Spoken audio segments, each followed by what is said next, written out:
All right, good morning, everyone. I'd like to welcome you today. We've all had a chance to kind of chat a little bit this morning and introduce ourselves. So I'm going to go ahead and introduce Krystyna Bowman, our illustrious speaker for this morning. For all of those of you who are joining us on Facebook Live, Krystyna Bowman is the director of Willow Wish, a 501c3 nonprofit dedicated to making the birth center choice accessible to all Arizona families who desire to birth in that setting.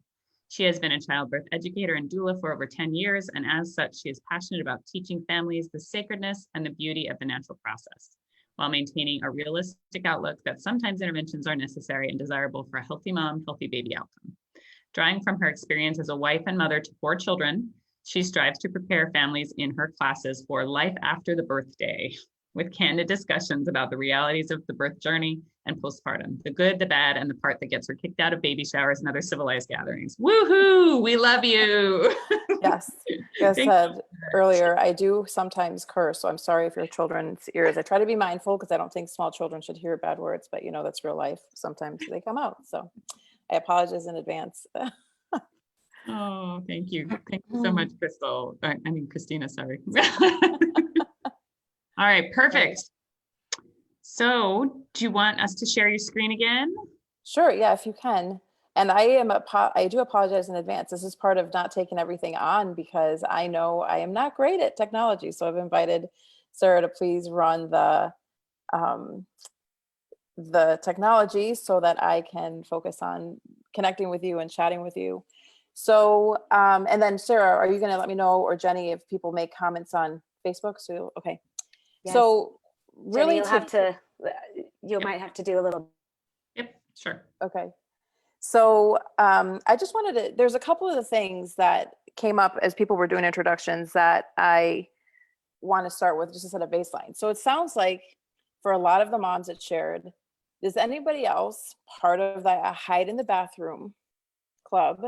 Because that sometimes is the alone time you get during the day where you're not being touched and you're not being asked to do something, and you can just literally just sit and relax. So just wanted to see if anybody else is part of that club, or you just hide in the bathroom for a few minutes longer than you need to. So welcome if you're part of that tribe of people who do that. So it is common for many people, not just moms. And yes, I saw a grocery store parking lot. Absolutely.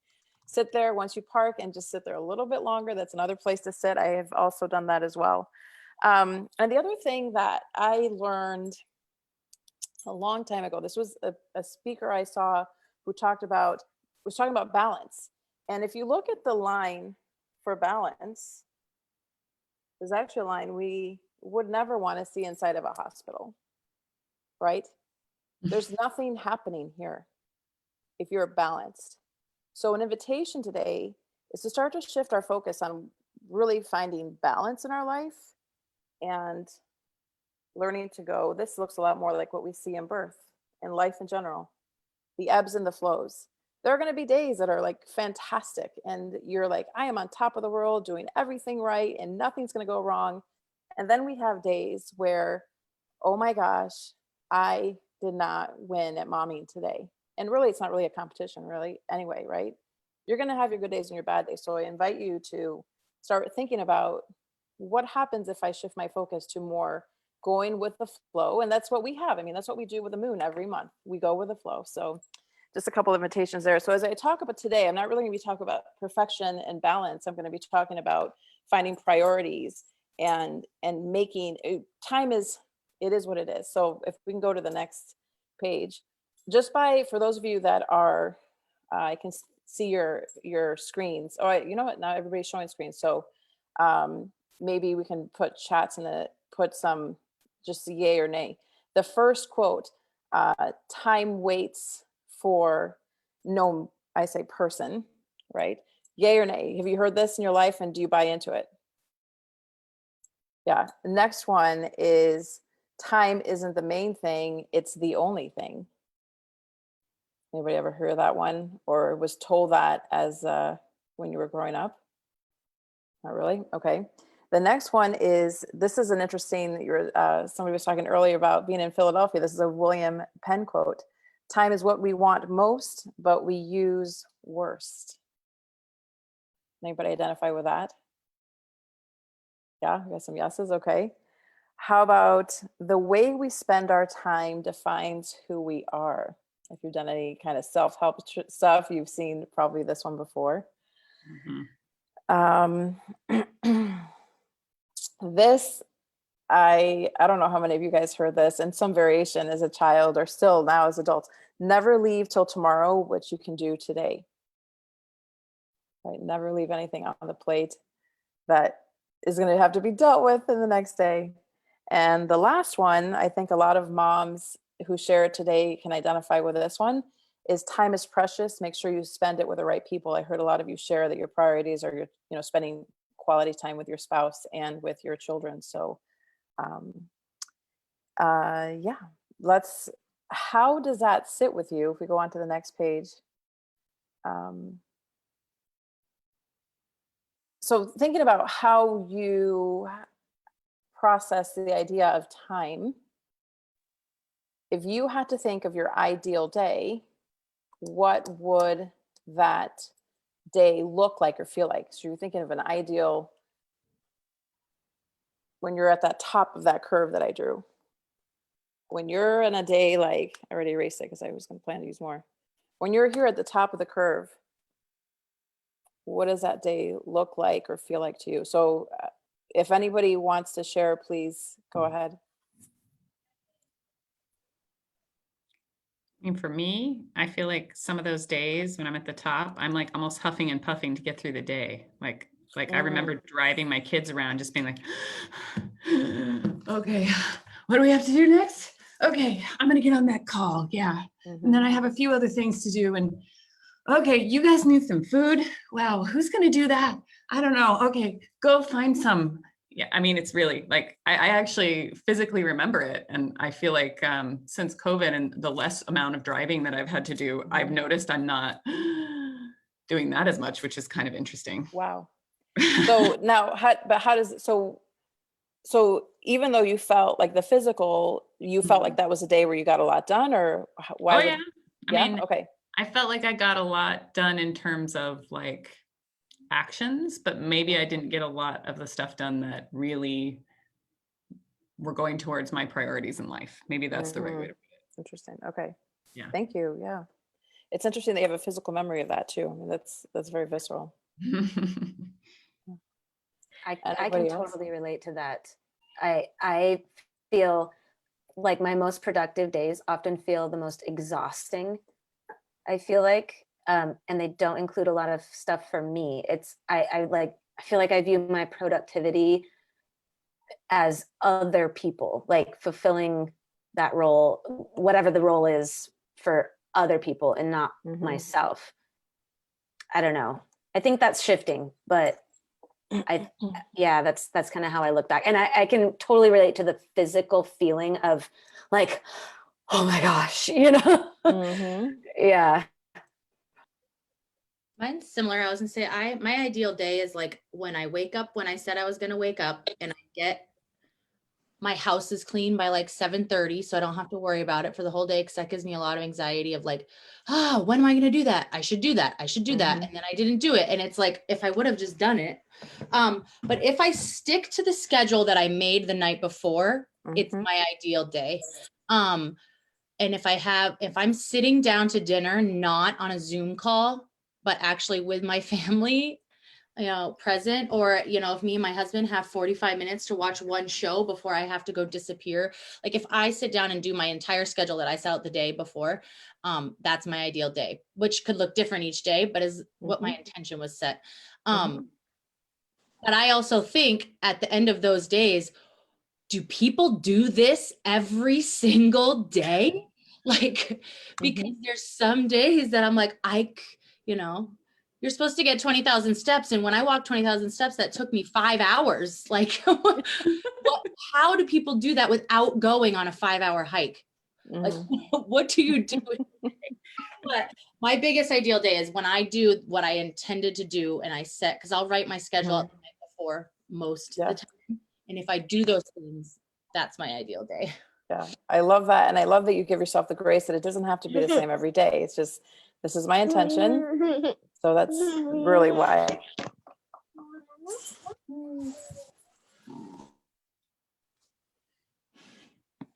I think it's such an interesting question around productivity. And my husband and I were talking about this last night a bit in light of COVID and how that has kind of changed some of our ideas about productivity on an individual level, as a family level, also as a society. It's been interesting to kind of see how we've had to change some of the things we ordinarily do to get stuff done. And in some ways it's easier or it's better, you know? And so, I don't know. I just wanted to kind of throw that in. I know it's a different conversation in some ways, but I also wanted to resonate with what you guys have said already. I think sometimes the days where I feel like I'm most productive are days where I wasn't necessarily happy. I didn't feel, you know, the best inside, you know, with that day. And then for me, my ideal day would be a day where maybe I got less done, but I didn't yell at my kids. You know, I got rest, I got some time to myself. Maybe I was able to be creative in some way. For me, that's a big thing. I like to read a lot, and I've gotten really back into kind of recreational sewing. And so those are sorts of things that kind of, you know, to use that phrase of fill my cup. If I'm able to have some time to do those things, you know, and connect with my children, connect with my husband, those are kind of priorities for me and thinking about an ideal day. And like you, Crystal, you know, every day doesn't have to look the same, right? I totally identify with that. But how could somebody do this every single day? You know, you get to the end of the day and you're like, wow, I got so much done and I feel miserable, you know? So for me personally, my personality is very much like kind of laid back. And, you know, you did talk about like the flat line, but like that's kind of that's what I like to think about, just because. But the thing about kids is they're so good at making it oscillate. You know, I've got a real great oscillator in my family. She's my second, and she has taught me so much about, like you said, going with the flow. And so for me, an ideal day then would be a little bit less about the external, what happens to me, and how I process it and deal with it, because that's where I'm at right now in my life. So many things happen to me in the course of a day with my kids and their tantrums and their activities and attitudes and so forth. And it really has a lot more to do with what I do with what's given me in some ways, more than what I kind of construct. Anyway, that's kind of rambly. I would like to actually play on that, because that like made me think of as my ideal day too, is if I can do that, if I can say yes to my daughter more than I say no, that is a huge like win for me. And maybe that's yes, let's sit in the backyard, or yes, she really loves doing school, or yes, let's have a dance party, or yes. But if I can say yes more than I said no, then that's a huge win for me too. And sometimes it's more productive because then your kids are in a better mood, and it feeds on itself in that way.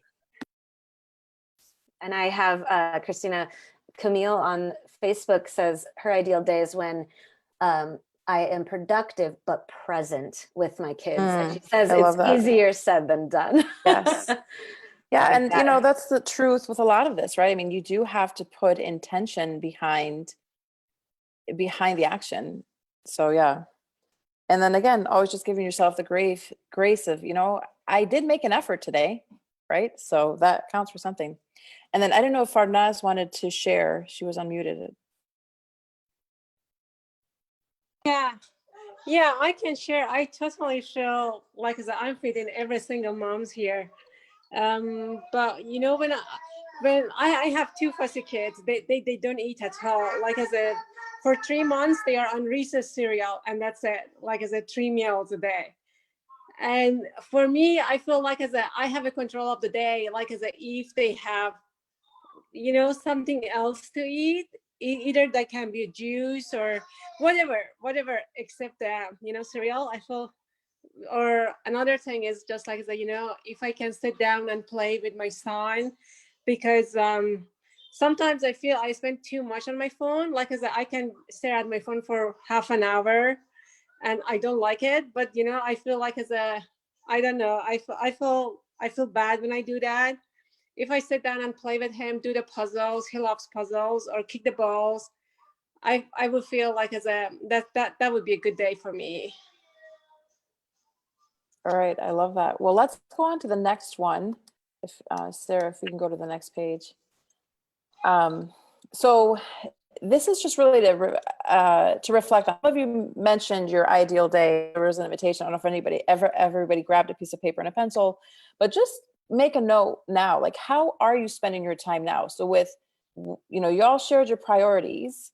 Are you doing what you want to do? Or the next question is, could you change? Is there anything you would want to change about that? So, again, not really. One of the, if the answer for you is yes, there are things I want to change. There are actually 3 steps I'm going to suggest, and you don't have to do all of them. Just pick one, or just spend some time thinking about it. One is to circle the date on a calendar 2 weeks out from now. So whatever that is. Today was are we on the? I don't even know what day it is, but anyway, I think it's the 9th, right? So add 14 days to that. Circle the calendar and just keep a log. Write down every day, just a little, and you just to Crystal and Keely's point, not that you have to do this forever. This is just an inventory. How did I spend my time today? So just grab a piece of paper and a pencil. Today I did da-da-da-da. Today I did this, and keep track. How did I spend my time most of the time? And is that what I want to be doing with my time? The other thing you can do is ask the people around you. If you're brave, ask your children, because you're very candid answers of what their perspective is. And sometimes you have to have thick skin for it. What do you think I do all day long? What's your perception of what I do? And you can also ask if you have a spouse, partner. Some of you said you have coworkers. If you're working from home, ask your coworkers. Just, I'm setting my intentions for 2021. How would you say your perception is? What is your perception of the way I spend my time? And the other thing you can check with is to take what you listed, what you spoke out loud, and say, okay, these are my priorities and these are my needs, and do what I love that some of you are already doing this. It doesn't have to be the intention for the whole year. What on this list can I do tomorrow? So sometimes that just looking at just the day ahead is enough to start to change your relationship with how you're spending your time if you want to change that. So any questions about that? No? Okay, then we can go on to the next page. Yeah, I will say just the true stories here. I am very intentional about spending time with my children because we have 4 of them, and I do try to make sure all of them feel seen and heard. And it's really, they're like, well, she's your favorite or he's your favorite. When they all think everybody else is a favorite, I'm like, oh, good, I must be doing a good job then, because you can't tell that I have no favorites. But anyway, so anywho. So this is part of the action part of today's chat, is to actually, let's create this is a working list, right? So if you already have, and Crystal may already have her list written down from when she set her attention yesterday, write down your list. What is it that you want to do today? And I do say this, I share this from when we teach postpartum classes. Even the mundane things that wouldn't have been on the list before you got pregnant and had your baby. And this is my postpartum list. These were the 5 things I try to do. Take a shower, eat something with 2 hands, not like this, eating and nursing, and have a hot meal with 2 hands was on my list. Time to myself, talking to somebody else that I love, like having conversation with an adult. And the other one was making eye contact with my husband.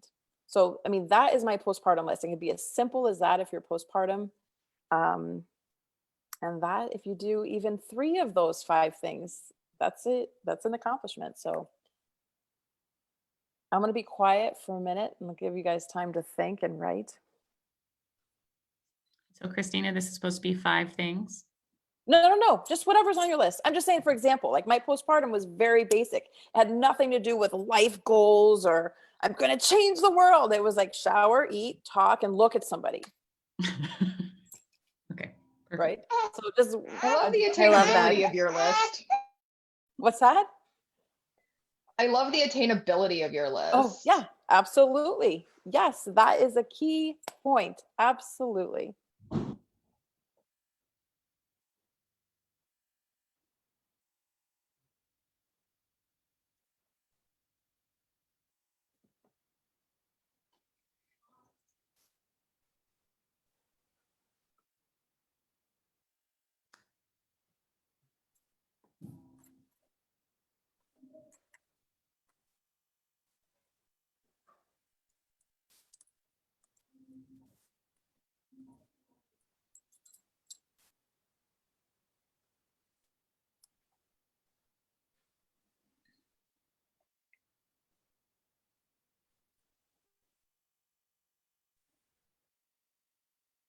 So as you are finishing up, I'm just going to share these ideas. So somebody mentioned the word attainable, and that's exactly it. When you do anything in your life that you want to have happen over and over again, you have to make it repeatable.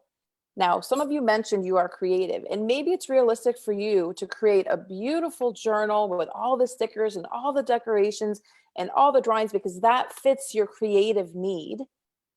If that's not your thing, you can say, wow, they do that really well. Check it off. I'm not doing it because it's not my thing, but I can make a list that looks like this every day on scratch paper because I'm a recycle freak.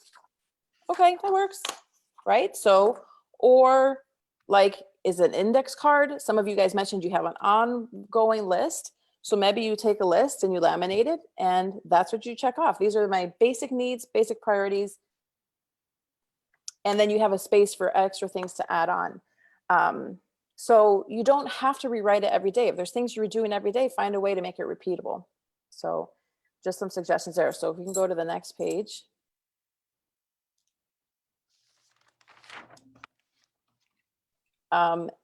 First question, and this comes from Stephen Covey. I did in my life before children, I did management. So the first question is, what is important? So looking at the list that you wrote, I want you to put an I next to the things that have to be done by the, like if you had to say, okay, these things should be done by the end of the week. Put an I for it needs to be done by the end of the week.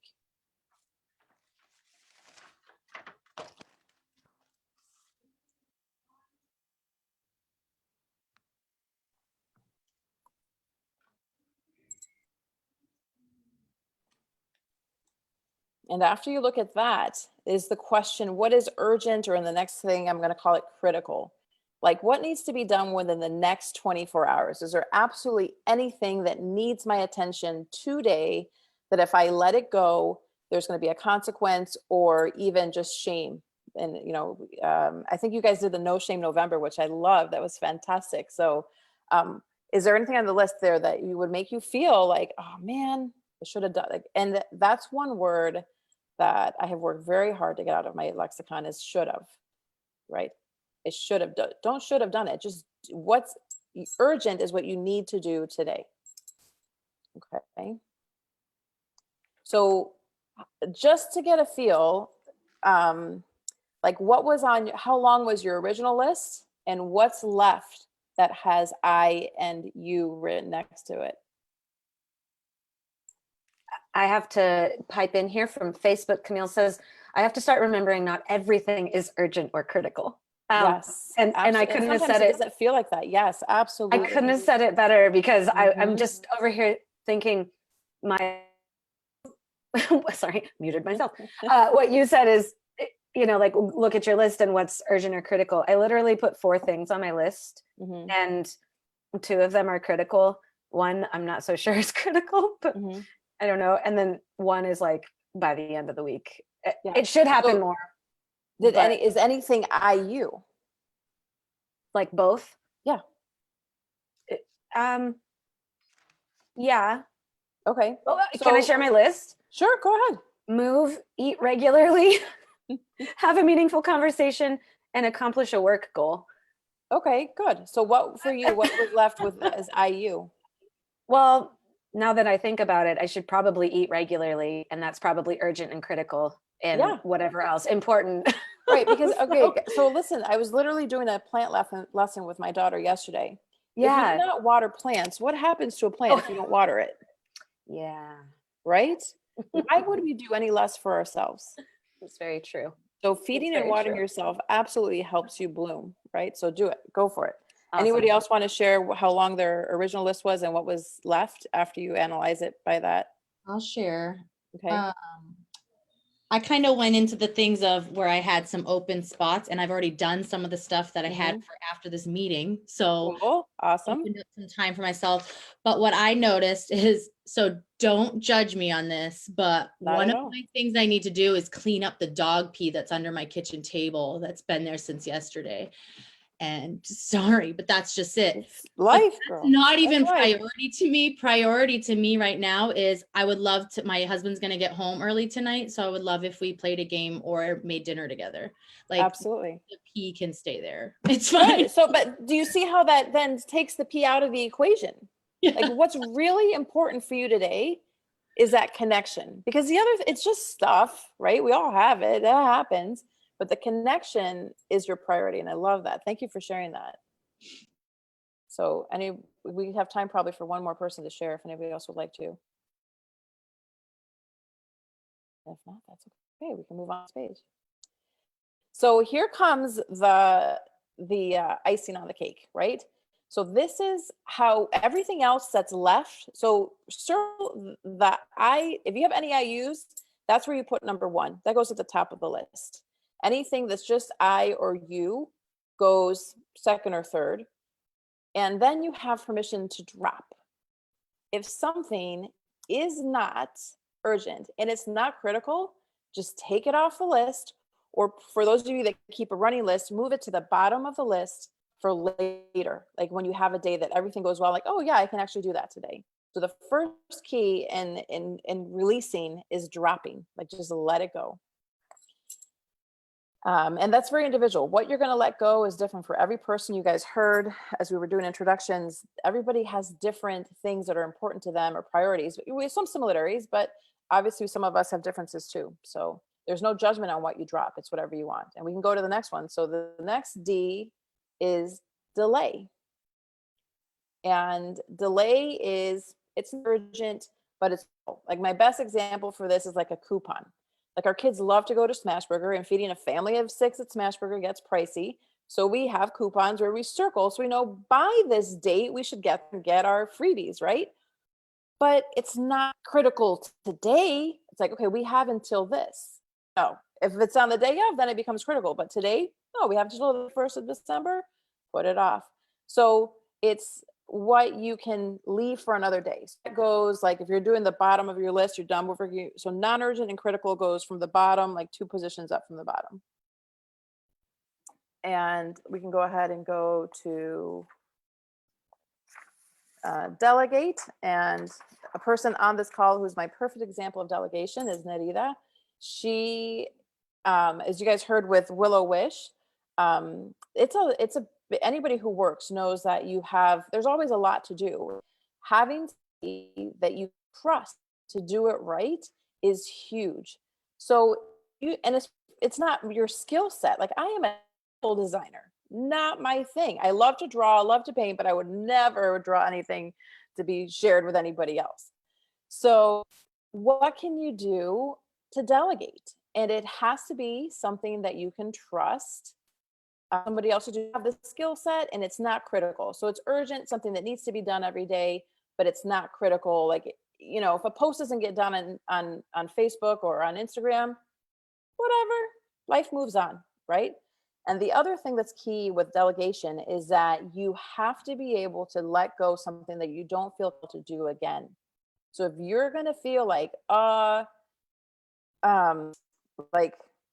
little, what is it called? Achilles heel is laundry. I'm very specific about the way I want things washed. So I can't tell them, hey babe, do the laundry out because I'm going to see how I did it. Like the crazy mom comes out, why did you do that? Well, then don't ask them to do it. Like only ask people to do the things that they know that you know that you're not going to feel compelled to redo. So something like that. So Sarah, I think we can go on to the next. And I have a comment online. Camille says, I'm having a hard time with that.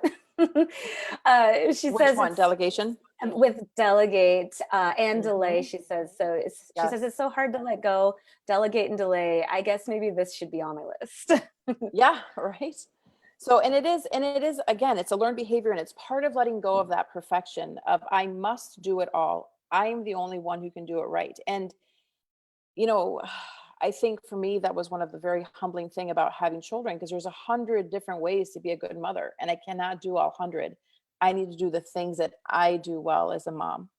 Right. So that's, yeah, it is. And it is a learned, just releasing and letting go of feeling like I must do it all. And then what's left is do, like the urgent and the critical, the things that you guys circle that had an I and a U next to them. That's your priority. That's what you do for you today. And that's what somebody said, attainable. It is attainable to do the things that are important and critical. All the other things become icing on the cake of like, hey, I get a gold star today. I did extra things on my list. Right. So, yeah. So any thoughts as we, from this group, I know, thank you, Camille, for sharing. Any thoughts from this group on this drop, delay, delegate, do?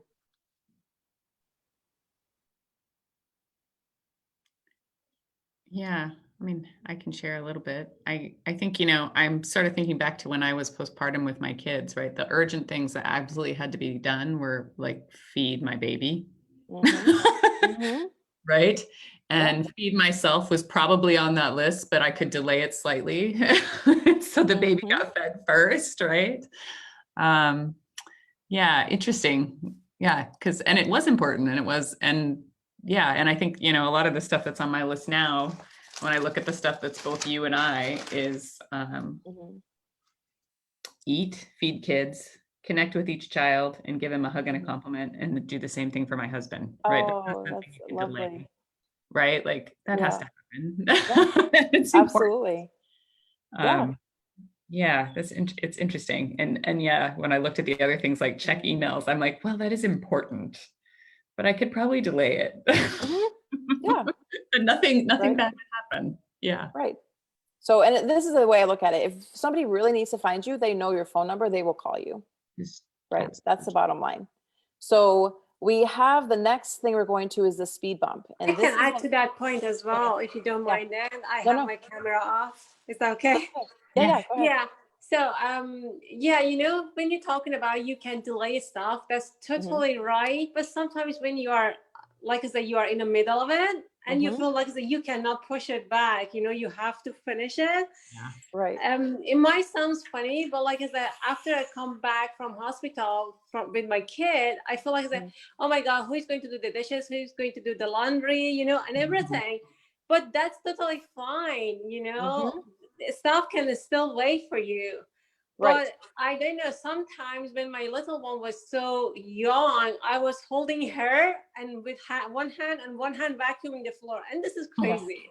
Yeah. This is crazy. But I don't know, you know, I came to the point, like is that I have to accept that this is how I am, because, you know, my head is just sitting there, like I said, when I just hold my girl, I feel like, who's going to do this? And then I'm not enjoying holding her. I want to put her down, finish the work, you know. I don't know. I thought maybe this is another part of it, you know. Well, yeah, and that brings us to our next, which is learning to say no. Like it is okay to say no, and setting the priority. Like, and I can definitely identify with that, because as we added children, my husband and I came to an accord.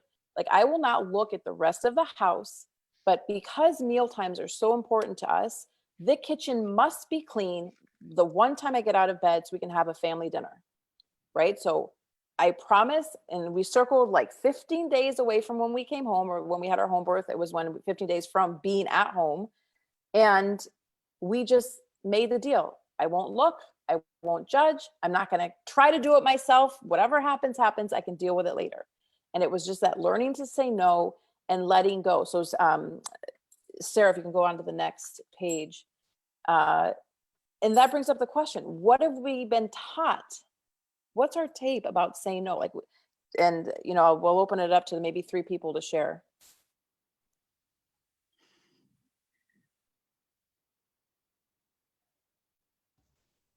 This one's I don't know about you guys, but I grew up learning that it was like selfish to say no to Correct. things. A lot of us, yes. Why? What did they tell you about it? What were you told? Because it's others first, you know, yourself last, which is fine, but sometimes you do have to say no. But it's very hard to unlearn that lesson. Really was for me. It is still for me. And that's what I call the old tape, right? Like, it's the lessons you hear from school, from, you know, or community organizations, from, you know, if you go to church or temple, like, you hear those things often. Who else? I think somebody else. Could not get off mute. I couldn't figure out where my finger was supposed to go. So, huge thing in our house is like, and not me, it's my spouse, but like saying no is going to hurt someone's feelings. Like, I have learned to create my boundaries, but sharing a life with someone who hasn't learned that yet and trying to support them in understanding it, but also allowing them the time to do that is a challenge. But that's why we're moving to Colorado, because we don't need to say no when we're there. No, just kidding. But it's really hard because I can see the toll it takes on him for not saying no. And I'm like, you need to pay attention to yourself and your needs. So hurting other people's feelings is huge in what I observe. Yeah. And I have Camille on Facebook with us still, and she says, yes, it's so generational. It's ingrained in women to say yes, smile, and be happy. Correct. Yeah. So let's go on to the next page. So that brings me to this, is the two questions that I encourage you to ask yourself. Am I allowing other people's emergencies and lack of planning to become my problem?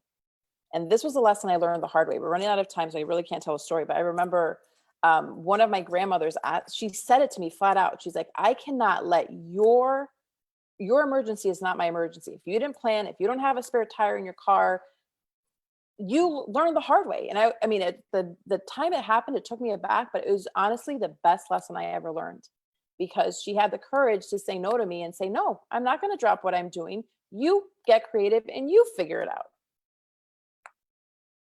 But I grew up that day a lot, you know, and then now I take that and literally paraphrase her question and pose it to you. Are you letting other people's emergencies and lack of planning to become your problem? And if you are, I am so sorry you're having a hard time. I believe in you, and I believe you will find a solution that doesn't include me. Call me when you get home. Let me know you're safe. Right? And the other one is knowing your values. If it doesn't align or sit well with you, it's a no. And that is where, you know, to Camille's point, what's generational. Say yes, be a good girl, be nice to people. Does a nice girl say no to anybody? Can you help me? Okay, let me put away my 10 things and my 4 children and go help you. Doesn't make sense. So this is my little hall pass to everybody in the call today. You have permission to say no. And you are still a good person when you say no, because saying no to other people, a lot of you talked about, it's important to me and it's important to my family. So take that hall pass, own it, and use it when you need it. So let's go to the next page. And I do want to say, saying yes, like, this is why having some kind of planning system is helpful, whether it's your phone, whether it's a note on the refrigerator, whether it's sticky notes. So you guys had a great meme before, like sticky notes, but whatever your system is to keep track, before you yes, check your calendar. Okay. And let's go to the yes.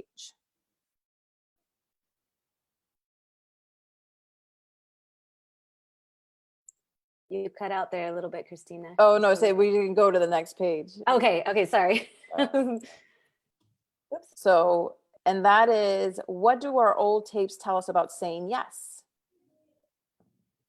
You know, so as I have a high schooler, and we're talking about the girls who are saying yes to a lot of other things they shouldn't be saying yes to. I mean, so we have stories about yes that are both positive and negative, right? So we can open it up for 3 people to share here as well.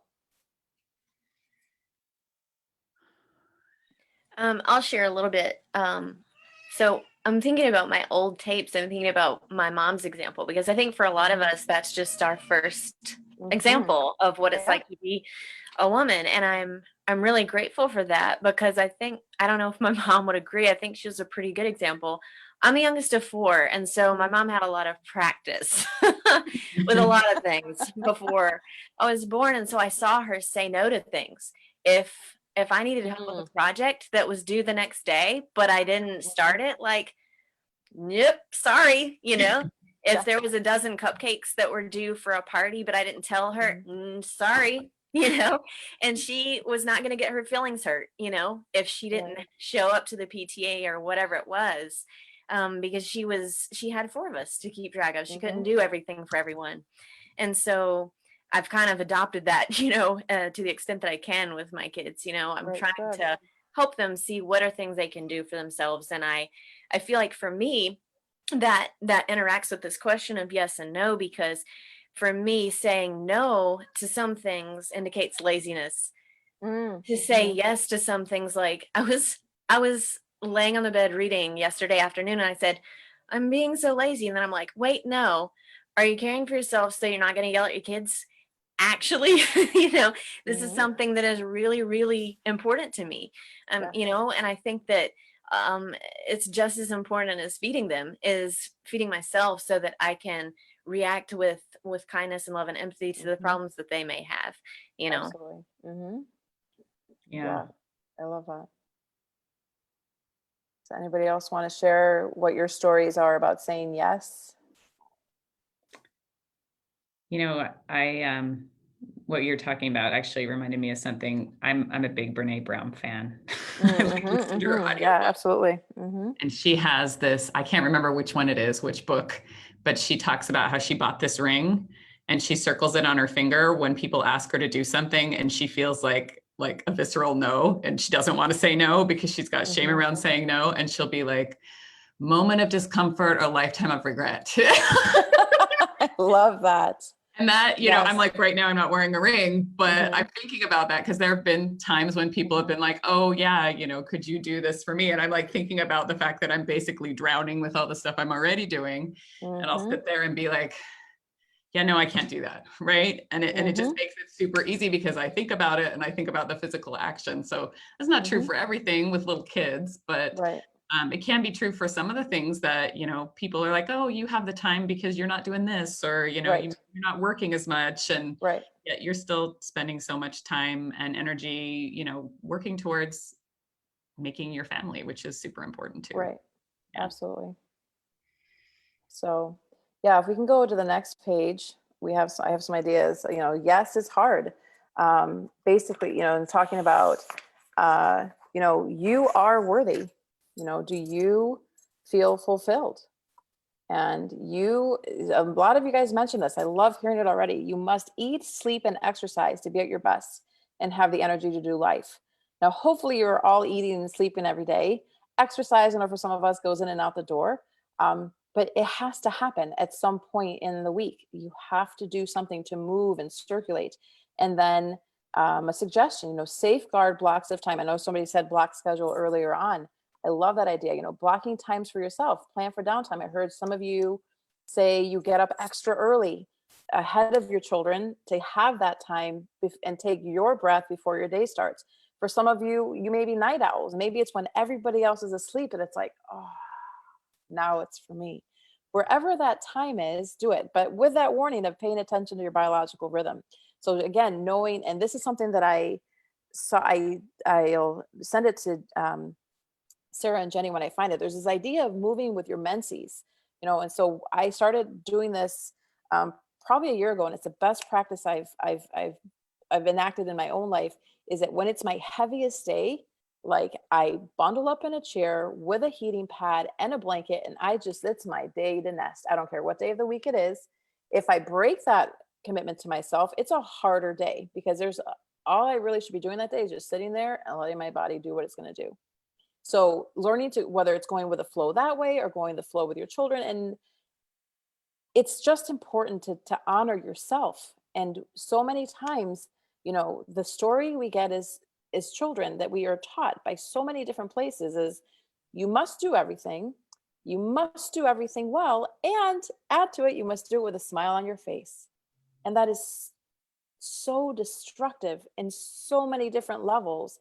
And letting go to just, you know what? I'm not going to do it anymore. I'm going to claim me. I am important.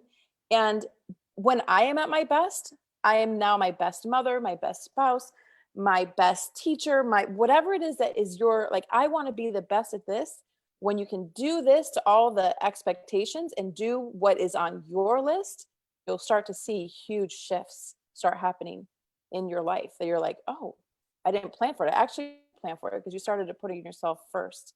And it's a hard thing because so many of us are taught my children come first, my spouse comes first, or my partner comes first, or my work should come first. And then trying to be a working mom and a stay-at-home mom, or even just owning I'm a stay-at-home mom. Oh, you, Jenny said, oh, you have time, you stay at home. Or when I was homeschooling, oh, you have time, you just homeschool. Get out of here with that. You know, just because it's not your priority doesn't mean it's not important to me. And that's the key there. So I love this. This is your yes, Hall Paz. I am worthy. And this comes from Jill Spiegel, who wrote this book, Flirting for Success. Now, again, you don't have to do all 5 every day, but maybe you say, today's my day. Which candy I'm going to pick out of the jar today? Today, Jenny says, I'll do something for my career. Or maybe Sarah said, I'll do something for my career. I'm going to take that candy jar out of the candy today, or candy out of the candy jar, or learn something new. What do I want to read? You know, so you guys can read that list for yourself. But doing for others is also fulfilling. So I'll open it up for comments. I know I wanted to end soon. So any comments on this page from anybody, anything waking up for you? I have something from Camille online, and she says she's watched her grandmother and mom say yes at times that were not the best for our family or for their own self-care. And now I'm repeating it. I've got to remember to see the pattern and to change it so my kiddos don't do the same. And I just love that connection there, and how she's forward thinking in her thoughts about what has happened and that generational pattern, and she's doing her best to break it down. And I know none of us are perfect, and it takes time to break that pattern. But the fact that she's aware of that, I love that.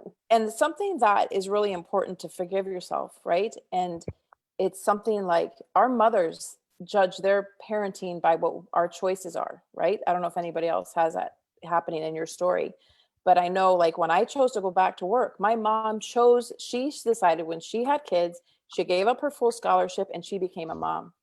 And she couldn't understand why I couldn't do the same. Well, you're a mother now. Why don't you stop working? And the fact that I went back to work caused a huge rift between us for years, because she couldn't understand why. Was I judging her for not following her path? I'm like, no, that's your life. I'm parenting for me and my family and my forward. I cannot judge or live in your stuff. You're having a hard enough time with it. Why am I going to go back there with you, right? I'm living for me and my family, Mom. That's it. That's all I can do. And thank you for raising me to believe in myself. Love you, right? So it is. And it is, like I said, and I do have a note here, like anticipate, plan on having some oops time, like, crap, I needed to do that today. All right. Find the breath in that, and do breathe. I know, Crystal, you're a yoga teacher, like finding breath and like taking that time, or like at the grocery store before you go, before you open the door out of the bathroom, just like, I'm ready to do the day. I can do this, right? Yeah, you can go there.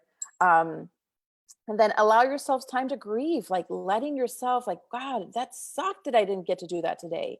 Like, be mad. It's okay. It's okay. And that's nothing. Like, don't be, smile. Like, all the time I have to smile? No, you don't. Like, you're allowed to be sad. You're allowed to be angry. You're allowed to cry. You're allowed to feel all the spectrum of emotions, because they live in our body. So we'll release them and then go forward. So again, just a quick question. How will the people around you know that you are improving your relationship with time? Like, how could somebody know and say, wow, things seem to be working out well for this person today? Like, what would be the sign?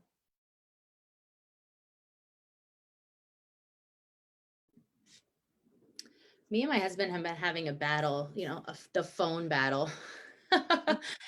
And when he notices that I haven't been on my phone for a couple hours, then I know he hasn't been on his because he's actually noticed. Because I've gotten a lot better with putting it down and leaving it in my office, or I made a little Tupperware jail for it and I'll put mine in there and he'll say, well, mine's in my pocket. And I'm like, it's not the point, like, so, but when that notices, I also, when my daughter is like, ding, ding, ding, ding, ding, ding, ding, I'm like, I've been on my phone, whether that's actually talking to clients or doing my own thing. When she is not like that, I feel like that's her noticing that I'm not on my phone. Or noticing that I am too much. Because yesterday I'm like, whoa, okay, I can tell you need attention. All right. Yeah. It's just like right here. So, but yeah, when people notice like, hey, wow, you've been doing stuff, like, you've been doing stuff. You've been like living life. Yeah. And the children do call attention, like, and they're very good at saying, I need you right now. Okay. And it goes back to, again, like, I think we can get lost in like, okay, let me put everything, like, so one really good, be right with you. Okay. I'm here for you now. Let me put it away and look at you. What do you need? Right. So it is, I think, again, giving ourselves permission. Yes, we had them. They deserve our attention. Every single waking minute, I think we lose some creativity. Like, they have to be left. Give me 5 minutes, or like timers. Oh my gosh, people think if you lived in my house, you think I'm insane because there's timers going off every time. But that's how it, like, sometimes it's just like, some days are timer days where like, I have so much to do. Okay, I'm gonna set a timer. I'm gonna do this for that long. So, I mean, whatever you do, like, just, some days timers work. Some days, give me 1 minute. 3 timers set right now to work out after we hang up on this Zoom. 3. Love it. Yeah. So, I want to finish with the last page, because I know we want to have some time for people to connect afterwards.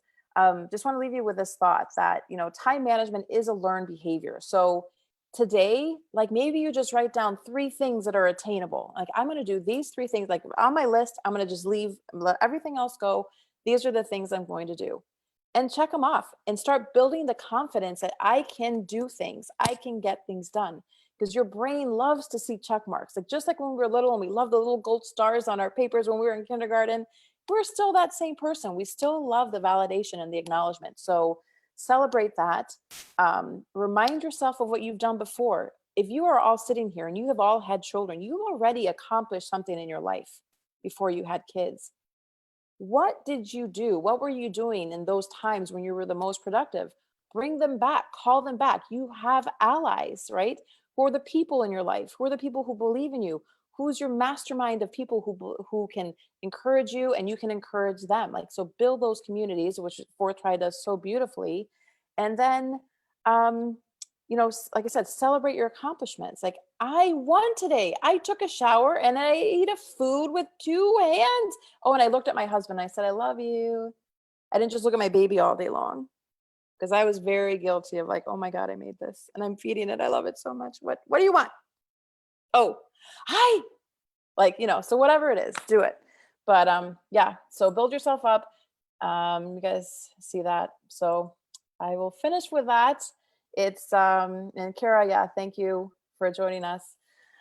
So this is my parting thought. The truth is, you do not have to do it all. You can do the things that are important to you, and then just let the rest go.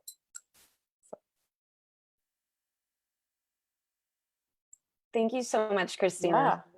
I just now opened the comments, and I'm so excited or the chat, and I'm so glad you guys were chatting in there and fleshing things out even more. I know that I'm going to use this. Oh, good. Absolutely. It's going to help me so much. Good. Well, I will, the last page, you guys can see this like little perfect background behind me. I'm going to go take a picture of my kitchen right now and post it on my In Real Life Mother account. And you can see real life. Like, I have one really clean space represented today. And then there's real life that has going to hit me when I get off the call. So anyway, I'd love to meet you guys if we're not already following each other on Instagram. And we'll just leave it if anybody has questions or comments, or if you guys want to do your breakout room, whatever. I'd love to visit with whoever wants to stay on. Yeah, why don't we have about 5 minutes left. So why don't we just take about 5 minutes to, kind of recap, like maybe what's one thing that you're going to take from this that you're hoping will help you manage today. Maybe that's the right way to put it. Yeah. And I don't know if we had that. What's one small thing? That's one of my favorite questions. What's one small thing you can do today to... Camille online says her daughter says, be Elsa, let it go. Yes, absolutely. Yes, yes, yes. Yeah. Yeah, for me, I think, now that I made that list, I'm going to go hug my kids right after this. Oh, good. Right. And my husband, who definitely needs a hug, but doesn't always get one. Yeah. And there they are. It's time, right? I really love what you said about there's 100 ways to be a great mom, or a good parent. And I think that that's what's one of the things that's been most important to me, as the kids get older and I see other parents doing this or that, and maybe they have careers and maybe they've started this or that.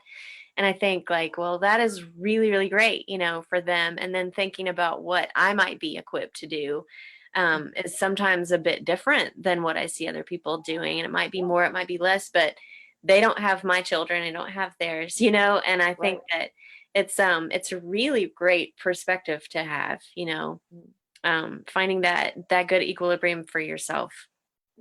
Yeah, well, I'm glad that resonated with you because we all have something different to give. And if we all had the same gifts, it'd be a really boring world, right? So I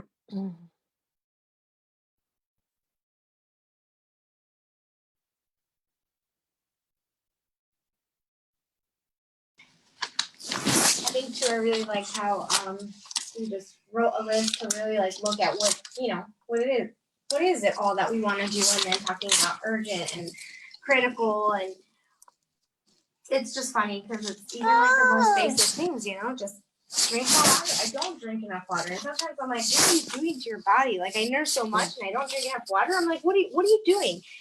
Or moving my body. I'm like, those are the things that are probably should be really high on my list, because how am I going to be a great mom or do the things I do, with energy and whatnot. So yeah, just kind of like looking at all that and reflecting, like, what is it that I need to do? What is it that I really need to do? And then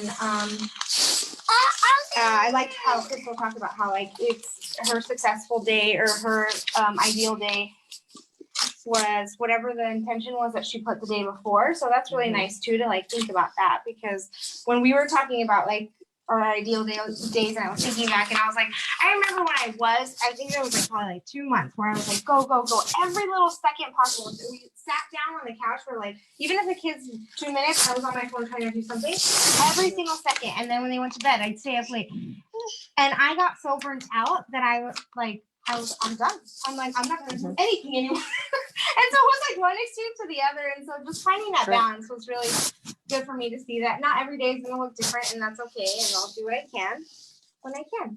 right, absolutely. I've learned to like chunk things. So like in my brain, if I think I have to clean this house, I'm like, not gonna happen. And guess what happens? Nothing happens. But if I'm like, I'm gonna wipe down the bathroom counters today, like I'm gonna wipe all the dust off my bathroom counter. Yes. I do that. I'm gonna put away one load of laundry or whatever. Or my goal every night, like you for the kitchen, like I have to go to bed with the kitchen clean, because if I look at it as, oh my God, I have to do Callie's room and my room and that room, and oh my gosh, it's never gonna get done. There's my alarm for the exercise, by the way. So I've learned over like this past month that's what I've been working on. Like when I make my to-do list, I don't write clean house. I write wipe down bathroom counter. Yes. Make it very specific, right? And it gets done. And I feel like those small wins, you have to celebrate those small wins. Absolutely. I put my shoes in the shoe closet today. Boom. Like Yay, you win. So I really have been focusing on chunking those things up. Like, I want to exercise. Okay, well, what does that look like today? A 5-minute walk. Or but if you're like, okay, I have to exercise, what am I gonna do? Yeah.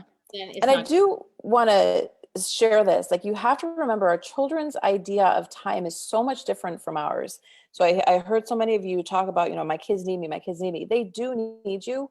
But like, our idea of time is like a date with our, I think, I don't know if it's husbands, spouses, partners. Like, we think of like getting ready and going out and eating dinner and talking. And like, there's so much time involved for us. Our children literally need us to do, hi, you want to read a book? Yeah, get your book, come sit, read your book. And they'll be like, bye, mom. Okay. And that's really about the length of time. They need maybe 5 to 10 minutes of like this. Not that they don't, they may need at different times, but when we start to remember our kids' definition of time is different, it's easier to say like, no, I can't right now because I gotta get this email. But okay, can I have, let me set a 2-minute timer. Let me just get to this. Go find your book while I finish this. All right. Bye. And they will run before you're ready to like, oh, I was enjoying holding you. They're like, no, I'm done.